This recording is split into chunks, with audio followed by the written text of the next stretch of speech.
세계적인 석학들과 글로벌 경제 미래를 조명하는 2021 세계 경제금융 컨퍼런스가 오늘 성황리에 개최됐습니다. 미처 참가 못하신 분들을 위해 이번 컨퍼런스에서 논의된 핵심 내용들을 소개해드립니다.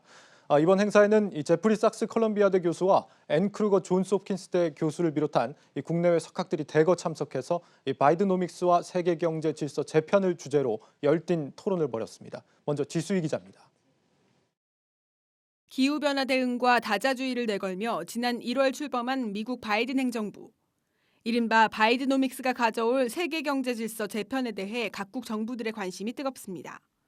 올해 13번째를 맞이한 2021 세계 경제금융 컨퍼런스에서는 바이드노믹스가 몰고 올 파장을 주제로 국내외 석학들이 열띤 토론을 벌였습니다.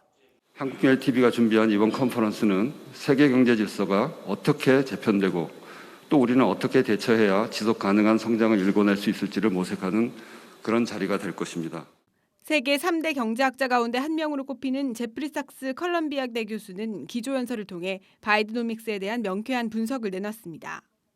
제프리 삭스는 바이든 정부의 코로나 극복을 위한 공공보건 강화와 대규모 경기 부양책이 코로나19로 침체기에 빠진 경기에 호황을 유도할 것이라고 말했습니다.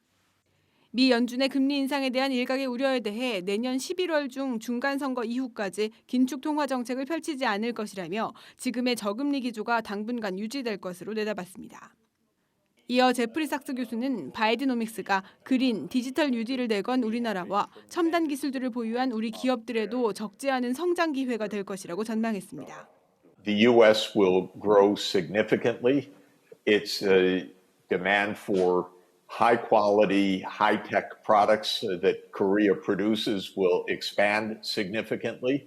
It will be very competitive in renewable energy technologies, in electric vehicles, in 5G.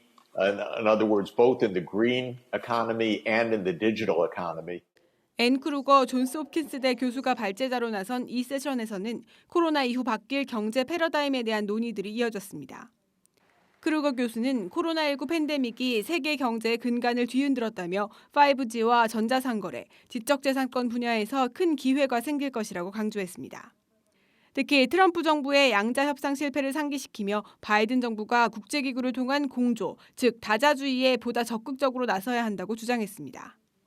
마지막 세션에서는 디지털 화폐 주도권을 두고 경쟁을 하고 있는 미국과 중국 간의 갈등을 조명하며 우리나라의 역할에 대한 토론도 이어졌습니다.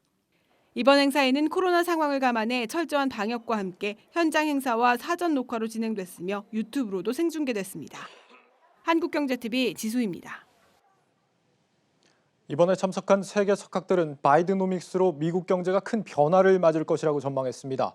그 밖에 이번 컨퍼런스에서 논의된 주요 내용들을 신인규 기자가 정리했습니다. 미 경제학계 3대 슈퍼스타로 꼽히는 제프리 삭스 교수는 바이든 행정부의 등장으로 미국의 경제 패러다임이 대전환을 맞았다고 단언했습니다. 40년 만에 작은 정부에서 큰 정부로 증세를 바탕으로 한 정부 주도의 경제 성장이 가져올 변화가 예상된다는 겁니다. 지난달 말 내놓은 2조 3천억 달러 규모의 인프라 부양책이 상징적입니다. Transformation. This will be the largest, boldest proposal for structural change in the U.S. economy in decades, arguably in more than 40 years.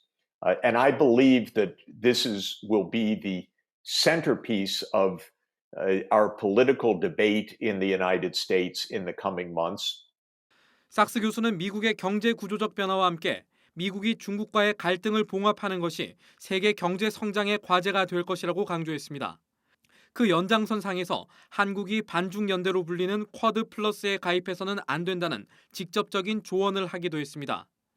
I would be very much against the idea of the Quad or the Quad Plus becoming a hard alliance that is viewed as containing China. And I hope that Korea does not make such a choice.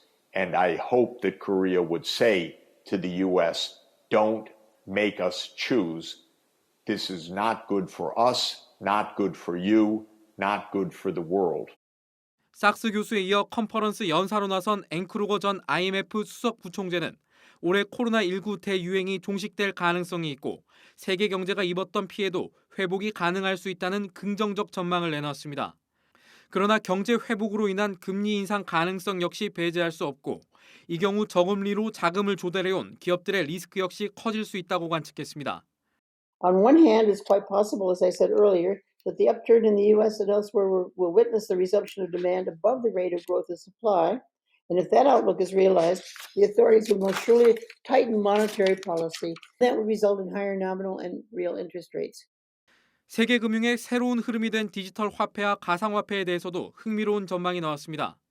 제임스 리카즈 미 국방부 국제경제자문위원은 익명성이 있는 비트코인이 유용한 형태의 통화가 아니라 언제든 폭락과 폰지 사기의 위험을 갖고 있고 최근 금융시장에서 떠오르는 디지털 화폐와는 연계성을 찾으려는 시도를 해서는 안 된다고 밝혔습니다.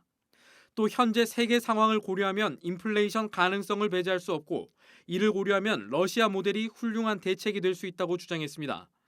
보유고 가운데 20%를 금으로 설정한 러시아처럼 한국은행이 금 보유 비중을 늘릴 필요성이 있다는 겁니다. 한국경제TV 신인규입니다. 이번 세계경제금융 컨퍼런스에서 논의된 핵심적인 내용들을 취재기자와 함께 좀 더 살펴보겠습니다. 정치경제부 문성필 기자 나와 있습니다. 문 기자, 네. 이번에 참가한 석학들은 이 바이든 행정부 출범이 우리 경제에 어떤 영향을 미친다고 봤습니까? 일단은 그 바이든 정부의 경제 정책을 뜻하는 이 바이드노믹스가 한국 경제에는 긍정적일 것이다. 이렇게 내다봤습니다. 네. 약 2조 달러. 그러니까 우리 돈으로 하면 2,260조를 쏟아붓는 거거든요. 이 경기 부양을 하기 위해서. 예. 이것이 미국 경제를 활성화시키고 그리고 그린 디지털 뉴딜을 내건 우리나라와 함께 첨단 기술을 보유한 한국 기업들에게도 적잖은 기회가 올 것이다. 이렇게 본 건데요. 예. 특히 우리나라가 디지털 경제의 최전선에 서 있다. 그리고 녹색 경제와 재생에너지, 전기차 등에서도 수출 경쟁력이 뛰어나다. 이렇게 직접적으로 평가하기도 했습니다. 예. 또 이제 바이든 정부가 이런 우리 기업들을 유치하기 위해서 보다 적극적으로 나설 것이다라고 예상을 했는데요. 때문에 투자 기회가 좀 더 열려 있다. 이렇게 전망하기도 했습니다. 그렇군요. 그린 에너지와 전기차 주로 이제 유망 4차 산업 분야에서 좀 우리한테 기회가 있다 네. 이렇게 본 거네요. 네, 그렇습니다. 다만 삭스 교수는 그 투자와는 달리 수출 분야에서는 기회가 다소 제한적일 수 있다라고 얘기를 했거든요. 네. 왜냐하면 미국이 자국 제조업 일자리를 늘리기 위해서 이른바 바이든식 보호 무역주의라고 합니다. 그러니까 미국산 제품을 구매하자 이런 운동인데 예. 예를 들어서 한국 기업이 한국에서 만든 제품을 사는 게 아니라 한국 기업이 미국에서 만든 제품을 사자 이런 정책이라고 이해하시면 되겠습니다. 예, 우리 수출 기업들이 현지에 직접 진출하는 그런 전략이 좀 필요하지 않을까 이런 생각이 네. 드는데 암호화폐 관련한 내용도 이번에 좀 눈에 띕니다. 네. 최근에 상당히 좀 암호화폐에는 관심이 뜨거운 상황에서 앞으로 암호화폐가 이제 종이화폐를 대체할 수 있을 것이냐 여기에 대한 전망도 나왔다고요. 뭐 주변에서 언급하는 것만 들어서는 꼭 그렇게 될 것 같지 않습니까? 그런 생각이 듭니다. 네. 예. 하지만 이 신대공황을 저술한 베스트셀러 작가이자 미국 국방부 국제경제자문위원인 제임스 리카즈 위원은 암호화폐에 대해서 앞으로도 화폐의 역할을 대신할 수는 없을 것이다. 이렇게 단언을 했습니다. 부정적으로 봤군요. 네. 예. 뭐 탈중앙화, 또 불확실성 이런 부분들이 아무래도 화폐로 인정받기 어려운 속성이다라고 분석을 한 건데요. 예. 대신에 이제 기존 종이화폐는 그럼 어떻게 될까에 대해서는 중앙은행이 발행한 디지털 화폐로 대체될 것이다. 이렇게 전망을 했습니다. 여기서 좀 의구심이 생기실 텐데 암호화폐랑 중앙은행이 시도하는 디지털 화폐 이 구분이 사실 굉장히 중요하거든요. 어떻게 다릅니까? 혼동하는 부분들이 굉장히 많기 때문에 예. 뭐 예를 들어서 우리가 흔히 이야기하는 뭐 비트코인, 이더리움 이런 것들은 암호화폐라고 이해하시면 되고요. 뭐 달러, 엔화, 위안화, 뭐 원 이런 우리가 기존에 있던 종이화폐 있잖아요. 예. 이것을 디지털로 저장하는 것은 디지털 화폐다. 이렇게 쉽게 이해하시면 될 것 같습니다. 예. 다만 또 암호화폐 가치에 대해서는 사실 제임스 리카즈 위원이랑 국내 석학들이랑 의견이 좀 엇갈리더라고요. 이런 부분이 좀 재밌었습니다. 암호화폐의 가치요. 네. 그러니까 뭐 쉽게 말하면 뭐 비트코인이 앞으로 뭐 얼마나 더 갈 거냐 이런 거에 네. 대한 예상을 해볼 수 있는 질문인 것 같은데 어떻게 좀 전망이 갈렸습니까? 사실 뭐 신도 모르지 않겠습니까? 그렇죠. 네. 먼저 이 제임스 리카즈 위원은요. 암호화폐 가치에 대해서 사라지진 않겠지만 유용한 형태의 돈은 아니다. 이렇게 얘기를 했습니다. 그러니까 어떤 방향으로 예측할 수 없는 일종의 도박이다라고 얘기를 한 건데요. 예. 신기술이잖아요. 그렇죠. 신기술이라는 점에서 뭐 종교나 거대한 환각처럼 일종의 사람들에게 신념을 만들어준 것이다. 이렇게 얘기를 했습니다. 예. 반면 이제 국내 석학 중에 한 명인 인호 고려대 컴퓨터학과 교수의 생각은 조금 달랐는데요. 이 비트코인과 같이 탈중앙화된 암호화폐는 화폐보다는 이른바 디지털 금, 그러니까 자산의 저장 가치로서 바라봐야 된다라는 시선이었는데요. 예. 이 총량이 정해져 있기 때문에 결제를 위해서 쓰기보다는 자산으로 보다 활용될 것이라고 내다봤습니다. 한쪽은 불안정한 도박이다. 다른 한쪽은 저장의 가치가 있는 자산이다. 이렇게 평가를 한 거네요. 네. 지금 이렇게 요즘에 비트코인이 뜨거운 와중에도 앞으로의 미래를 좀 알 수 없다. 이렇게 외국의 석학이 전망을 한다는 게 상당히 좀 인상적인 것 같습니다. 맞습니다. 예, 정치경제부 문성필 기자였습니다. 잘 들었습니다. 네.